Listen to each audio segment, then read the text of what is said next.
Hello, everybody. Hello, welcome to yet another GSG Talk. This is GSG Talk number 12, and I have with me two very knowledgeable shrimps. I have with me Mr. Entire Robot, also known as Cowboy, and Mr. Bubblegum Nihilist. How are you guys? Good. Doing well. Cool. How are you? I'm doing just fine. Luckily. Nice. Can I know how you guys got to know the GSG? Start by your backstory. We can start by Cowboy and then we'll go to Bubblegum. Yeah, I was in it might have been the New York Modular Society Discord, and I was hanging out there after I had started performing on the modular stuff. I mean, I went to school for music. I've been doing music performing for many, many years. But it wasn't until around 2015 or 16 that I started putting together a modular synth and started being interested in performing with that instead of what I typically do, which is bass guitar stuff. And I was performing, I did like a set or two with the New York Modular Society. And I think I happened to see Actitect like post, like in some channel of like upcoming events or something like that, there was a post by this guy Actitect, and I just DM'd him and I was like, hey, what's going on? Do you like, here's my channel. Is there any interest in having me play on your thing? I had no idea what any of it was about. And he was just like, oh yeah, like come on over and check this out, etc. So I just, made my way over to the Discord and, realized that it wasn't just like a little show. It was like, a pretty regular thing that a whole bunch of people were doing. So yeah, it was just kind of totally random. I just happened across something Actitect posted somewhere. Okay. And that was something similar with me. I don't know. Oh, sorry. That was how long ago, Cowboy? What was that? That was how long ago? Oh, 2 or 3 years ago at this point. I'm not really sure. I can't remember when the first synth fest I did was, but it's got to be a couple years now. That was before the pandemic. I don't remember. Okay. I don't. I like, my memory is very bad. I'm sure there's I could look back in my Google Calendar and figure out when it was. In fact, talk to Bubblegum and I'll take a look and see if I can find out what day it was. Okay. Hey Bubblegum, sorry I cut you on your answer. Oh yeah, I also have terrible memory, but I think Actitect was involved. I think I was on a stream of somebody that was in the guild and just like hanging out, being like, finally a synth streamer. And then I think Actitect invited me to like at least check out the Golden Shrimp Guild, but it could have been somebody else, so I apologize if someone else sent the message. But yeah, and that would have been, I guess, at least 2 years ago, because I did start streaming after the pandemic, but it was like within a few months of the lockdown. So time is very wibbly wobbly around that time. So who knows? Yeah. I've heard that somewhere happened. between 2015 and 2022. Okay, that's a big gap, but I think we can work with that. How long have you guys been streaming? I don't know if Cowboy is still looking for that fact. Yeah. The earliest one I found was in September of 2020. Okay. And it looks like I did 16 synth fests, and I've changed them in my calendar to say Synthon now, so I haven't searched for those. I've done a lot. But yeah, 2020, so that was 2.5 years ago. Is that right? I don't know. How long have I been streaming for? Probably not too much longer than that. Probably, well, sometime in 2019 or 2020. But I mean, I've been playing music like semi-professionally for, I don't know. I started playing the bass in 1993, and I have been playing out ever since then. So nice. How are you, Bubblegum? When did you start streaming? So I think my affiliate anniversary is October 30th, 2020. So that means it was probably around like August, I think, when I started. So yeah, that was August 2020. And I wasn't on Twitch for much longer before that, even as a viewer. I think somebody posted on Facebook in like March of 2020 that they were streaming on Twitch. Actually, it was Joe Plays Violin, who's a friend of mine from Fable Cry, because I played with her in real life. Not in a band, but during a show, my band played with her band. And I saw that she was streaming, so I went and checked that out. And I was like, oh, this is cool. There's like a music community on Twitch. I didn't know this was here. So I started following along. And then once I saw that it was a good environment for, just like, I saw that some people just do improvisation and kind of stuff. I decided to start it myself, and it went from there. You both have musical backgrounds. Can you talk to us about that a little bit? And the cowboy already said some facts, but can you give us the full story? Like, did you go to school of music, or what's the story behind that? Yeah, I've been playing music since, played saxophone very poorly, and I was in like chorus and stuff when I was a kid, and always tried to like play keyboards. I had some synthesizers, the crappy Yamaha ones that you'd have like as a kid, and like they were, the kind that Wesley Willis would use like to do his kind of stuff. You just like, you press a button and it like does the whole chord progression and like all of the rhythm and stuff like that with little fill buttons. But I started jamming with people in high school. I was playing keyboards mainly then, and it wasn't until college that I picked up the bass, because my roommate was a drummer. He had a bass. He was always slapping on it, doing these Primus rhythms, because he liked the rhythms of slapping, but he didn't really know what he was doing. And I was just like, oh, can I play that thing? It seems interesting. And I don't know. I was really motivated. I wanted to play in a band with some friends. And so I just like learned every Rush song and every Primus song and like all this other nonsense. And like, it's funny because I was really into rock back then. I'm way more into like funk and jazz and stuff like that now. So I don't play any of that stuff anymore. It's maybe nostalgia. Like I'll be like, oh, let me play Natural Science or some ridiculous song, and like it'll be fun for me. But like I just shedded. I played a ton, and I got really, really, really into it. And I decided to transfer to school for music. I wanted to just be all in on the music thing. And so I went to school for a couple of years for music performance for the bass. And then after a couple of years of doing that, I realized, well, I don't really like school. School doesn't work for me. Also, what am I going to do with a degree in performance for a bass guitar? So I got some jobs and stuff and got back into like programming. And I started making like websites for my friends' bands and got a job in the industry doing like web stuff. But I've always played music. And the thing that's really cool is I know all these people that I went to school with for music. And so I play with people who also went to school for music. And there's some amazing musicians that I play with in the Boston area. And so, yeah, I've been playing forever. And I've had the SH-101, possibly one of my favorite pieces of gear, which is off in the corner down here. This thing... Like, I love this keyboard. I bought it in like 1990 at a flea market for $20.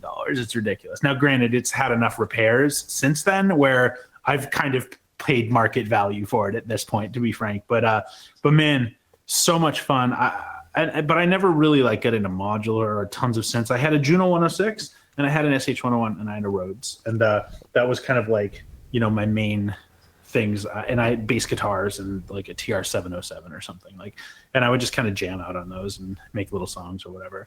But it wasn't really until way later, like 2015 or something, I saw the documentary I Dream of Wires, and I was like, whoa, modular synths. I had no idea this was a thing, and I started getting into Eurorack, and before you know it, I have like a modular case that's like 120 26 HP wide and like 14U, and it's just like, oh, it's the thing behind me. It's just like this ridiculous, and I've got another modular over here, and yeah. So I've a kind of modular. It took a while for me to. The modular was when I started streaming. The modular was the center of everything. If I was going to go out and do a gig, I would take the entire rack with me and do my gig there. And it wasn't until the last year or two, year and a half maybe, where I really said, you know what, I don't want to center everything around the modular anymore. I want the modular to be part of it. And I want all these other devices, which you can, of course, see around me. I'm like surrounded by equipment here. So yeah, that's kind of been where I'm at right now. I'm like, I have the modular as part of it. I do specific things with it, but I kind of focus on playing the instruments a lot. I have a lot of keyboards and basses, and I play and loop and stuff like that. Okay.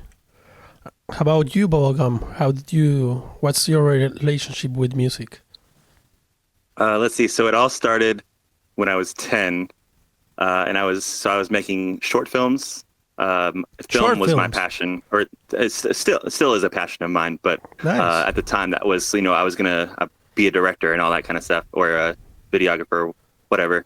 So I was making lots of short films, like secret agent movies and that kind of thing. And then I saw Monty Python and the Holy Grail, and it had that like intermission scene with the organ. And I was like, I need to do stuff like that. That would be fun to have in the middle of my short films.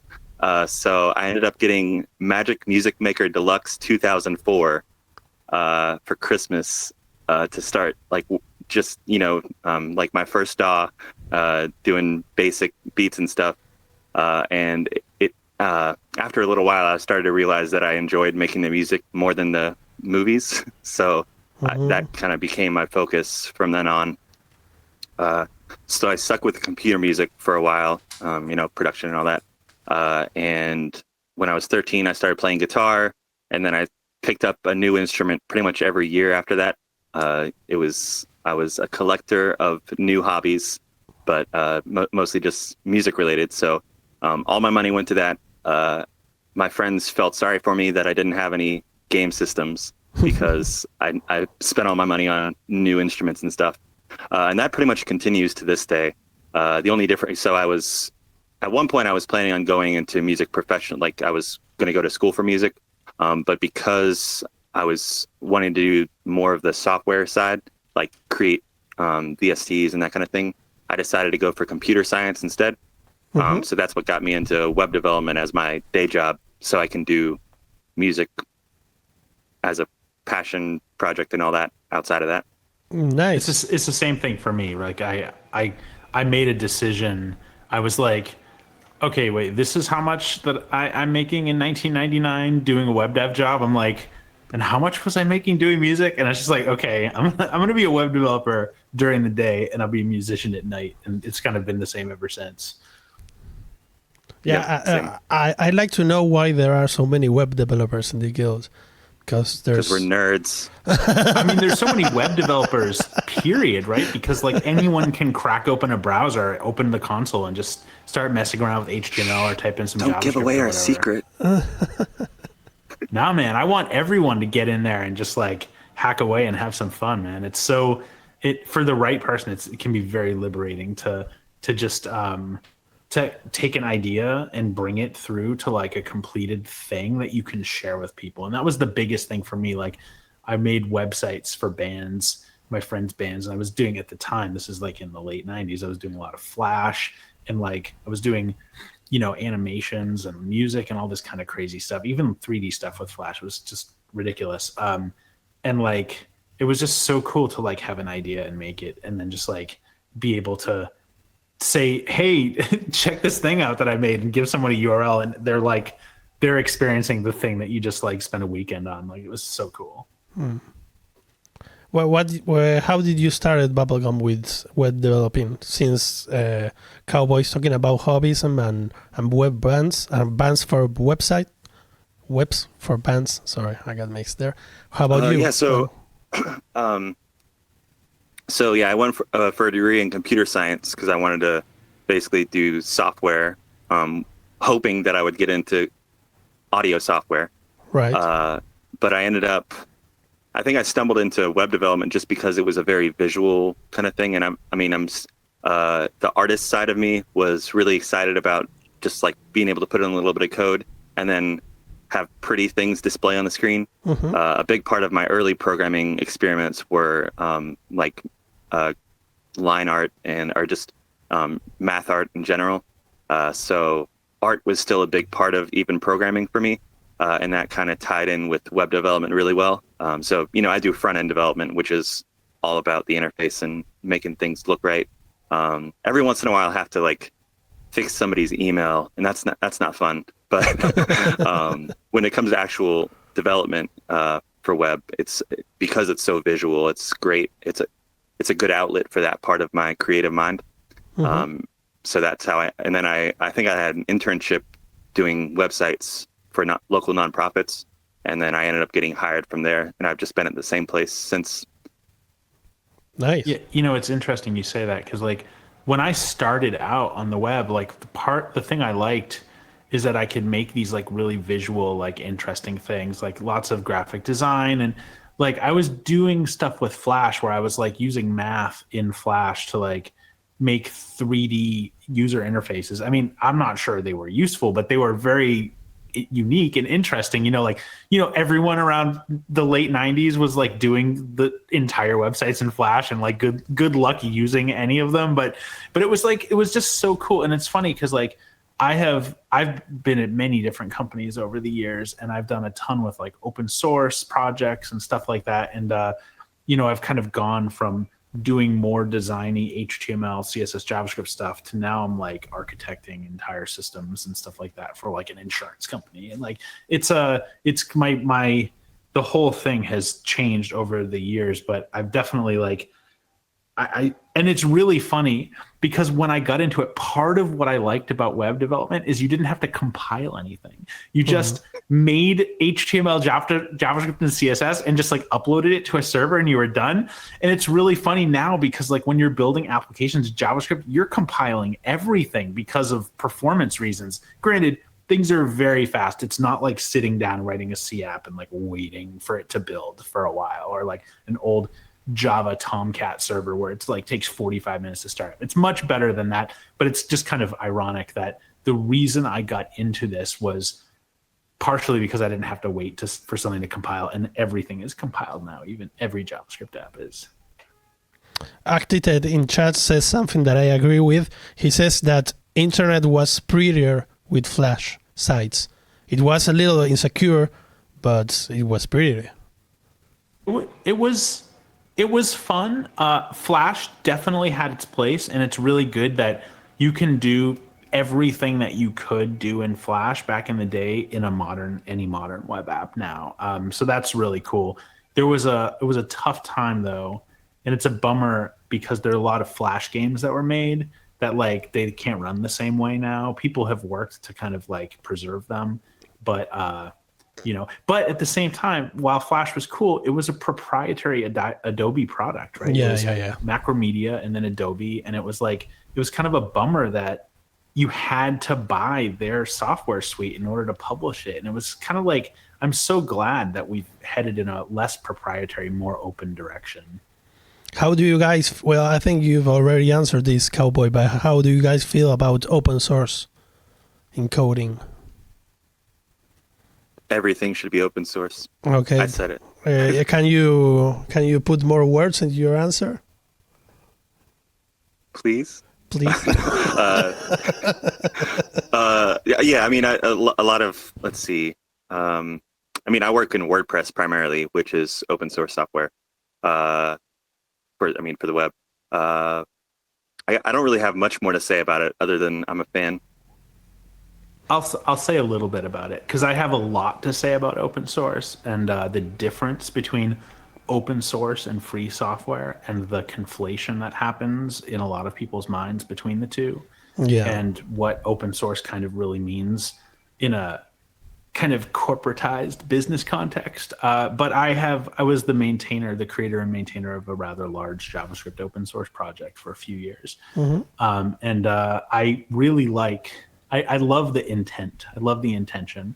I love it when people have a cool idea and you can you can look at that thing and kind of figure out what they did and understand it and grow from that and learn.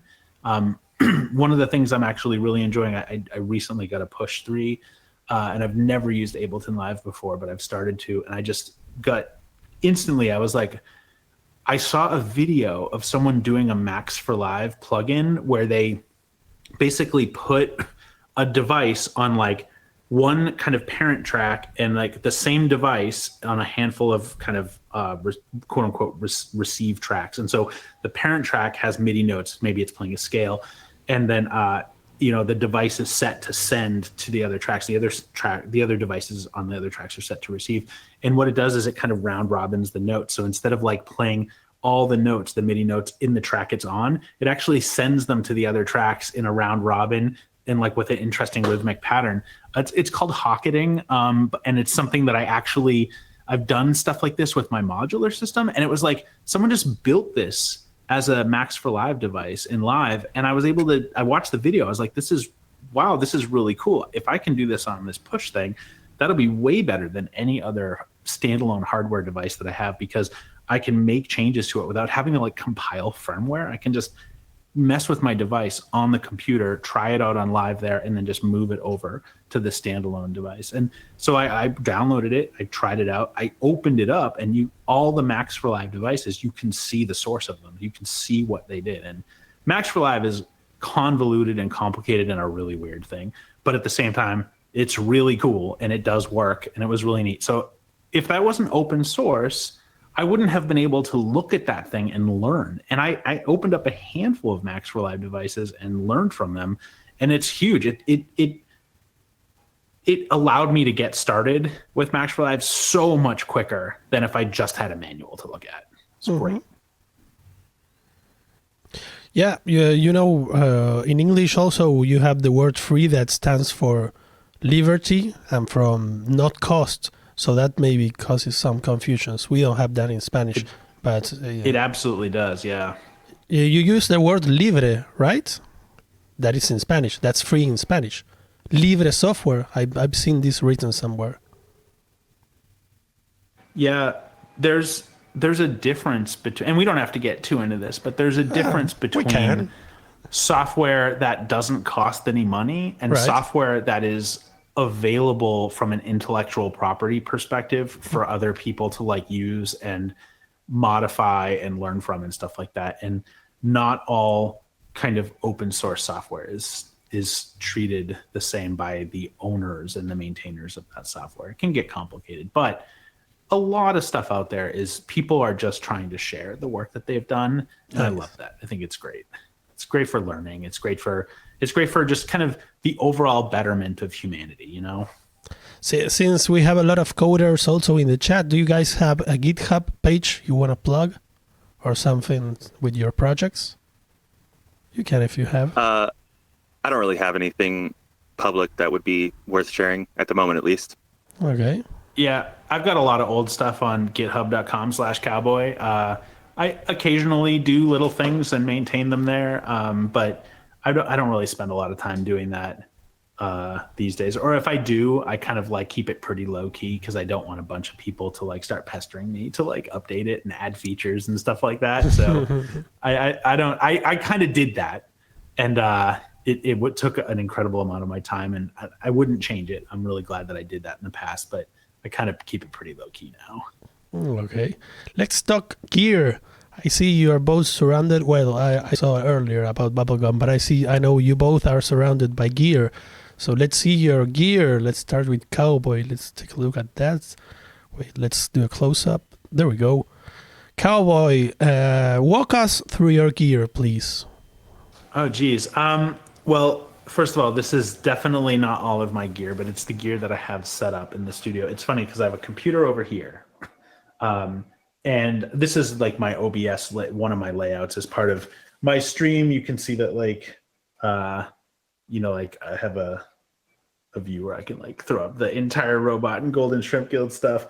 But this camera angle, we've got like my modular up in the top. That's behind me over here. The modular synth is there. Let's see, we've got, I've got the computer over here, and I've got a big digital mixing console, an Allen and Heath SQ5, which is a good digital mixing console. It has, like 48 channels, which is really great. It's a lot bigger than I want, and it does a lot of stuff that I don't need because I'm not doing kind of like live audio in a venue here. And it's not really a great mixer from a performance standpoint. Like, I want to quickly mute or solo things. Like, this is not a mixer for that. This is not a DJ mixer. It's not an MX1 or something like that. This is like, made for live venues. So it's a compromise, but it works very well. And that's kind of the center of the audio setup is this mixer. And I have some Dante converters and stuff like that, so I can like hook it all together in this space. But that's the computer here. But really, the room is long this way, and I have like there's a TV and a couch down at the end there where like Anna, my partner, like will hang out while I'm doing my stream, or I'll have friends over, or I'll be streaming with a friend, JRS1. I do a lot of streams with him. He comes over and plays keys, or I might have Toto Robin or Botanical Gardens, who both live nearby, come over and we'll jam. So that's down in the room. I used to be, hey, JRS is in the channel. I used to be facing this way and playing, and everything was centered around this. But then everyone was kind of down that way, and it was kind of awkward. Like I'd be facing this way, but I'd have to look to my left. And so now I've kind of shifted everything, even though the computer, everything, the monitors are still on the same side. I've kind of reoriented it. So this is the front. Like I've got a Yamaha CP73, which gives me like my Rode sound. Smooth. And I have like a subsequent 37, which gives me a cool bass sound.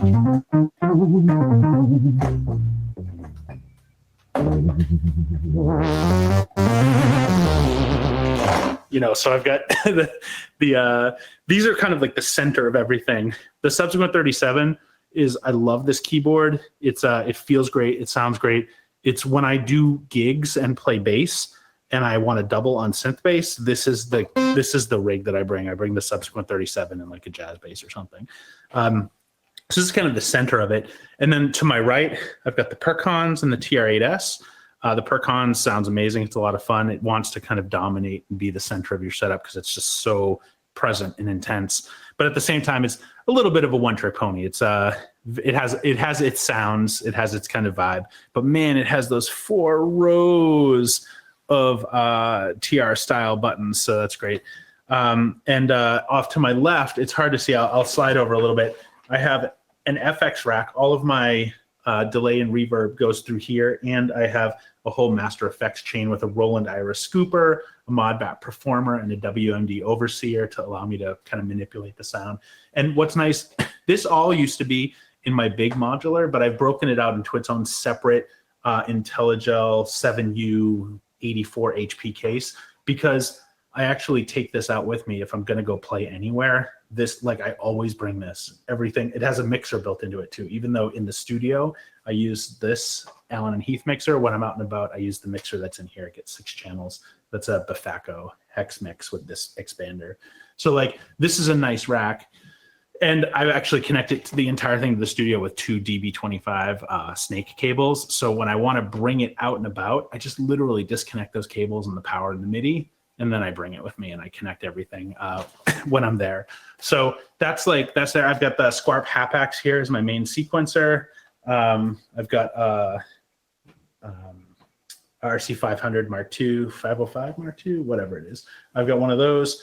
And you can see I've got monitors all over the place, like a little touchscreen monitor down here that is like my multi-view for OBS. So I can like select a bunch of different scenes that I have. I have so many of them. I've got another monitor here, which is showing the video preview of the stream. And it actually shows the Twitch chat. I'm using the chatty Twitch client for Windows. I don't know if they have it in other OSs, but I can see all that right here on this screen. And then, yeah, a few more things. I've got the Siren. I bought the Siren so I'd have something to play when I go out and about with my electric bass. I have a MIDI bass on order. I'm very excited about that. Should get it next week. So the Siren might be a cool way for me to get some synth bass doubled with electric bass and have it be portable instead of having to bring the whole subsequent 37. I've got a Trigon here. I've got the Keystep 37 hooked up to the Siren for now. And then behind me, I've got an SH101 with the Tubotech SH101 mod, which gives it some cool other features and MIDI control. And I'll have this stereo ping control box for it. And yeah, and I have the modular off to the side, and I've got a ton of basses, and I have a lot of gear that's not right here right now, but on a pedal board. And yeah, this is roughly the setup, though. It's kind of like my control center. I want to refactor it a bit, but I just have to find the time and energy. So that's where I'm at right now. Nice. When you add something new to your studio, do you take something out of it, or everything keeps piling up? So from a logistical standpoint, like I have gear that I want to put in the studio. Like I bought a System 8 recently, and I kind of where I have let's see. So if we look here, we can see that the Trigon is here, but I have this whole desk with the mixer and the computer. I kind of really want to reduce the amount of space this takes up. Maybe move the monitors to a different place, maybe behind me or off to the side or something. Because what I'd really like to do is on my right side, which you can see when I switch the camera view to this. Like I want on the right side, I want to have the Trigon, I want to have the System 8, and I want to have the SH101 like all right here. It's a kind of a bummer that I have to go all the way behind me for the SH101. It's like in the wrong spot. And the System 8 I don't even have hooked up. It's just I leave it in its gig bag and I just bring it with me when I do shows out and about. Like the entire robot has been doing live shows outside the studio, so I'll bring the System 8 there. So yeah, I don't really have the space right now, but I have to reimagine a few things in order to be able to add more gear. But I will tell you, as I said, I just bought that Push 3, and I'm trying to figure out if that's going to do what I need it to do. That might replace the hat packs over on the left. It might also replace the TR-8S, which I haven't really been using much lately. So not entirely sure. I do keep buying gear, and I keep not having space for it. But it's just, I have like a pile next to the couch over there. I see like 2 Behringer drum machines, the Arturia, Impact, like I have a Polybrute, I have a Juno 106, I have all this stuff just kind of piled up that I have to figure out how to incorporate it, Well, we can always throw gear in the beds and sleep outside if we need space, right? Yeah, exactly. How about you, Bubblegum? What do you have there? Of course, so the most important piece of gear I have is the kazoo, of course. So I keep this to the right, so it's always ready. That's perfect. And then, so I have a Roland Juno 88, a Juno DS 88, I think. So all of my rig is MIDI based, going through a DAW. I'm hoping you're right. So everything's going through Logic main stage, and then I actually have another computer set up with FL Studio, just to kind of spread out the CPU usage, because one computer probably couldn't handle everything I want to do. But I just have I like the Juno for the keybed. I've tried a few different digital pianos, and this one just feels the most natural, like a real piano to me. And then over here on the left, I have the Lumitone, which is also it's a MIDI controller that you can do whatever you want with it. I think so. Most people that buy it use it for microtonal music because or polytonal, depending on who you talk to. It just because I think it's got like 255 buttons, so it's really good for having like the middle row as like the standard tuning and then branching out from there. And I've done a couple microtonal streams in the past. I'm going to try to kick that back up a little bit more, but it's just been I've had a lot of things going on that have kept me from spending as much time on that. The way it's set up right now, though, is more like an accordion, where there are rows that are the chords. So F major, C major, and then the minor chords. And then in between each row are the chord extensions. So I can do like F major 7, F major 7 add 9. And I really wanted, like, everything I did with this was so that I can play fuller like more jazzy chords with my left hand, and I can still do kind of lead kind of things with my right hand.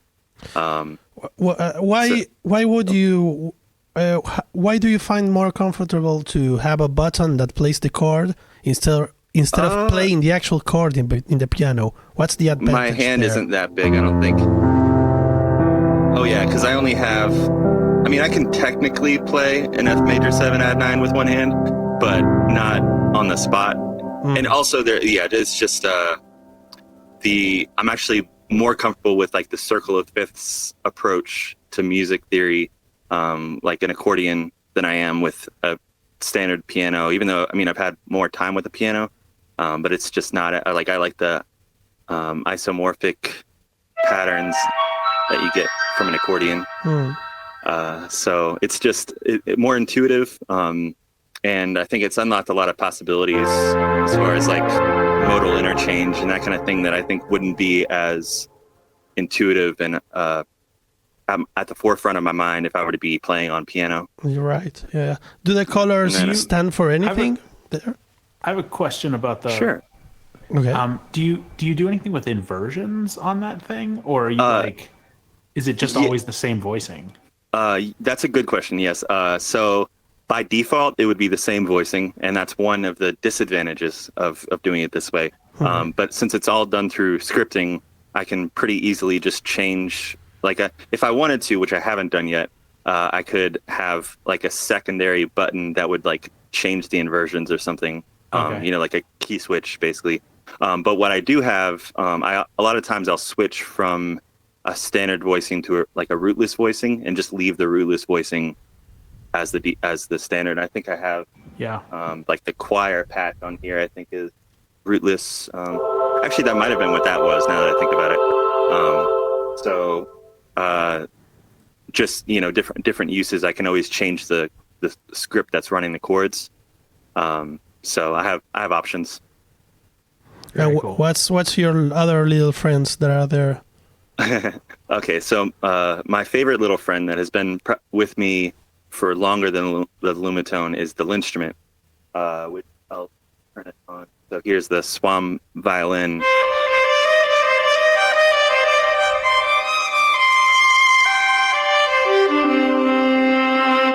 So this is a MIDI controller that is pressure sensitive, and then the left to right controls pitch. So very similar to the Rolly Seaboard, for anyone who's familiar with that, but instead of being set up like a piano interface, it's set up more like bass guitar, where it's mine isn't, but by default you would get it would be in fourths. I have mine tuned in tritones because it makes arpeggios easier. I've also tuned a guitar in tritones, which is a fun little fact. Oh my god, that sounds like a mind-bending experience. Yeah, I can. It's fun. It's not good for so if you're playing an instrument that has like resonance or sympathetic resonance, it's not good for that because you don't want tritones sympathetically resonating. Right. But with bass guitar and I guess guitar that like rhythm kind of stuff, then it's great. And of course, the Linstrument has no sympathetic resonance at all. So it's let me see if I can come up with dues. That's one of the things I'm excited about with the Push. Is that it's like an 8-string bass guitar. So just like the arpeggios, it's just a matter of going up and down. Also great for like whole tone scale kind of stuff.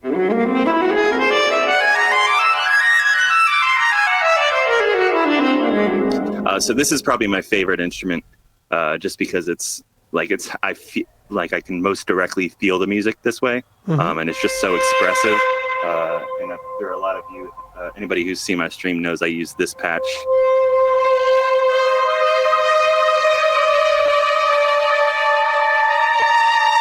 And I love how expressive it is and that kind of thing. Let's see. I guess I should move on. And then, of course, in addition, so these three are kind of my main ways to interact with the world.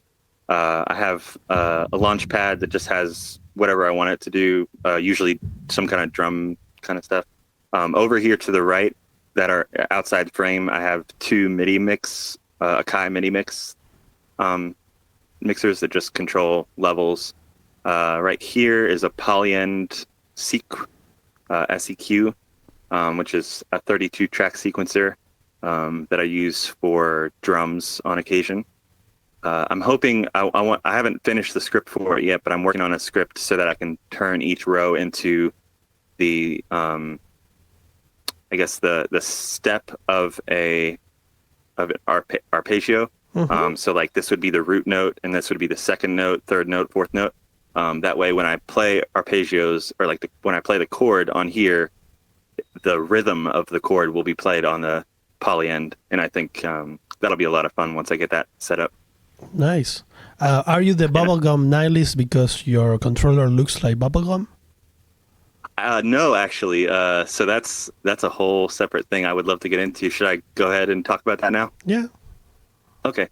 So Bubblegum Nihilist is actually supposed to be a band, like a live score band, slash like musical theater, multimedia conglomerate kind of thing. I don't know how to explain it, but it's inspired by, I guess, like bubblegum K-pop, but with nihilism.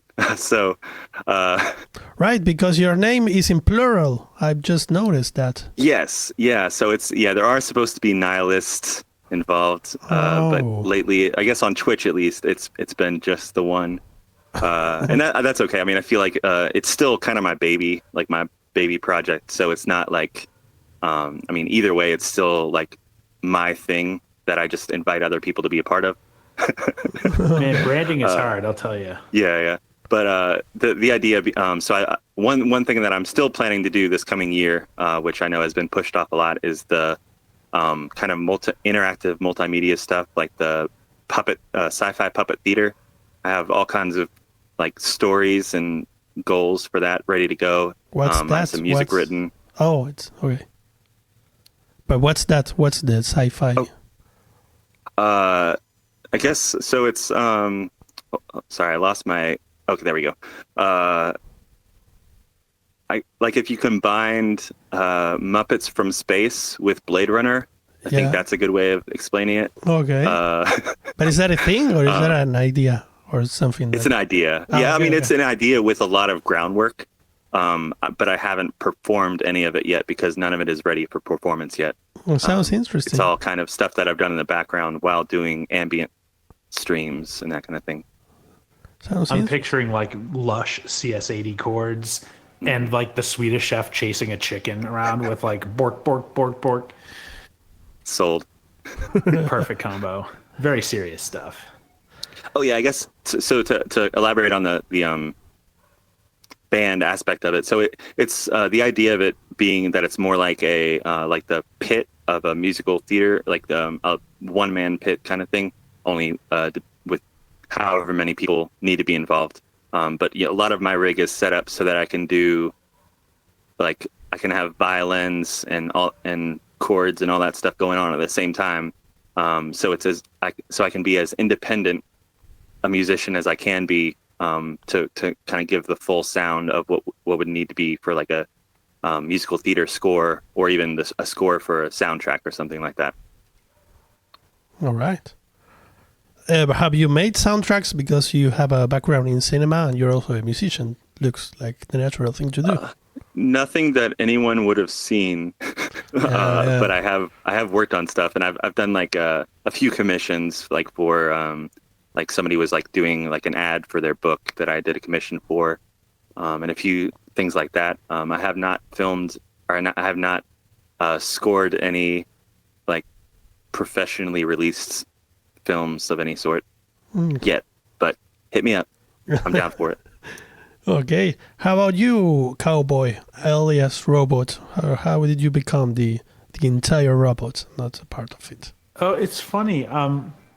Because I got the nickname Cowboy back in college. I was playing bass and I was wearing a hat, and it was not a cowboy hat. It was like more like a fedora or a Stetson or something like that. But the guy was just like, he said I look like a cowboy in the hat, and just started calling me the Cowboy. And it was like, believe me, it was like not Not even remotely.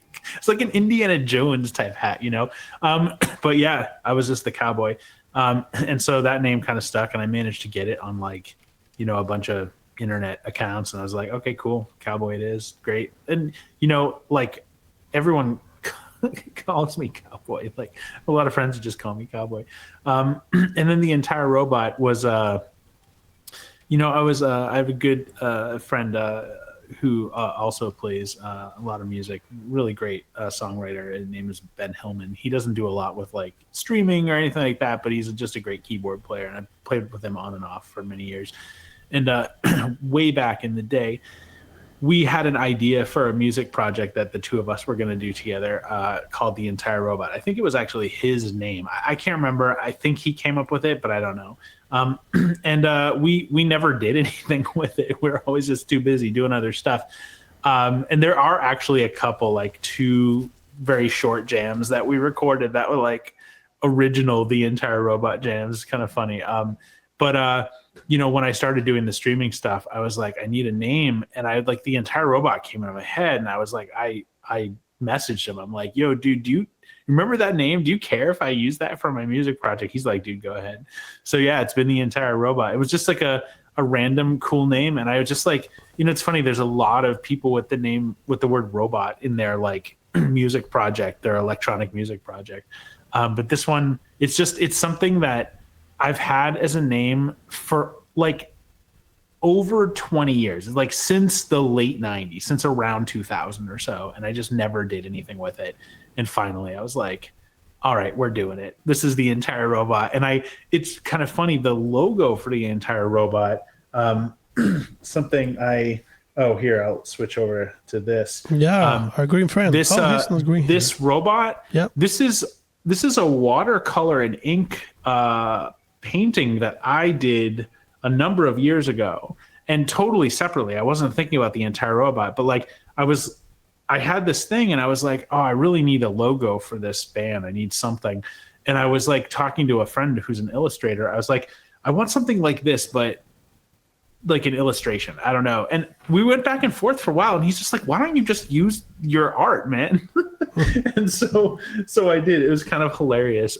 So yeah, The Entire Robot and that piece, the logo, were 2 totally separate things that, you know, from a long time ago. And I just put them together with this project. And I don't know, it's kind of worked out for the vibe of the thing. It's kind of a funny joke. Everyone is like making jokes about when I'm around, like, am I only part of the robot? Am I the entire robot, etc. It just seems to be kind of funny. So it works out. Nice. We have 10 minutes until we go to Bubblegum's stream, because he's doing a 2-parter today. He's doing interview and concert. I want to remember everyone in the chat that if they have any special question, they can throw it in there. Should be now or in a minute. We don't have much time. Guys, which are your favorite streamers? Can you name some streamers outside of the group of people that we all know that you can share to everyone who's watching? We can start with you, Cowboy.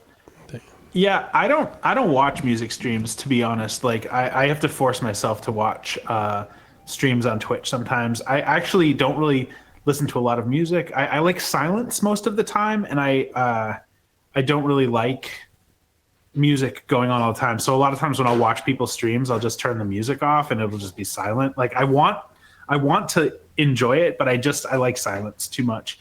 And so I do listen to music in the car, but not really streams.